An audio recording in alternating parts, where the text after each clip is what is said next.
Sir, nakoy pangutana sir ba about sa tingon nimo gina nga ang pagtong mamatay na mura na siya o sa memory pa baga sa memory na black na. Murag natulog. Oo, na-shutdown na. Ako pangutana sir. Ang masang pangutana nga nang namay kalag nga mapadamgo kung ang kalag wala na hinauna. Okay. Ngano na ikalag nga magpadamgo?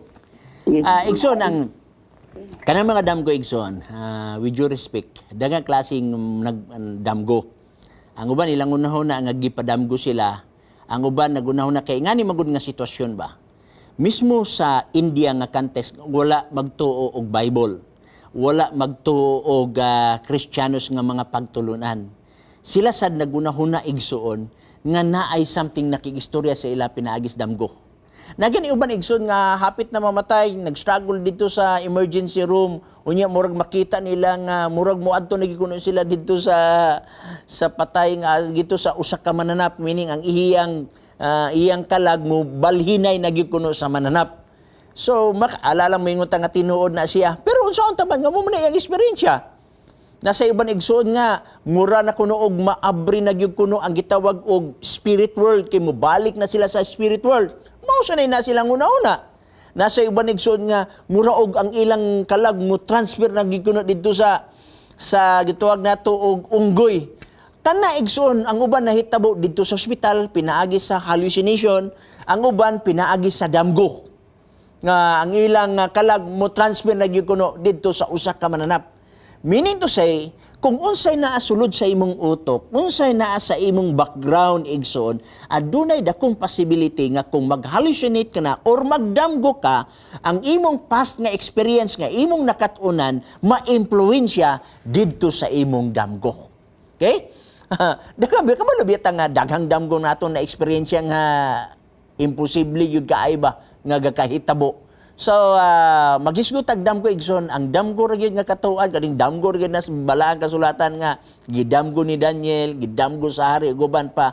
Ang uban damgo igsoon, ang uban bungas kakapoy, ang uban bungas sa ilang gikaon niya ng panahon na, ang uban ga-hallucinate. So, dili ko muhatag og komentaryo niya na igsoon kung kanang damgo at tinuod ba na siya o dili kay ingana magyud ang gitawag nato og sitwasyon mismo gani ang akong parinti nga si Dr. Obias nakapangutana sa ako kay ang isang mga pasyente nag-ingon sad nga mga himalatyon ha nganong yung siya nga mura lagi makita nako sa lulo, makita nako sa lula, makita nako ang relatives, nakita nako ang mahigala. Igsoon kung iagi nato sa Biblia mismo ang Roman Catholic dili magatuon niya ha. Kay kung buutan, to naman sa langit, haw kang mga angtuan sa langit, munaog pa ni siyuta, tugutan lugar sa Ginoo, nga munaog sa di siyuta. Kung pananglitan, dautan siya, tuwa na siya sa impyerno. Kung sa'y but pasabot, makaskapar pa siya dito sa impyerno, kay muli din sa Pilipinas, kay magpakita lang yun siyang parinti.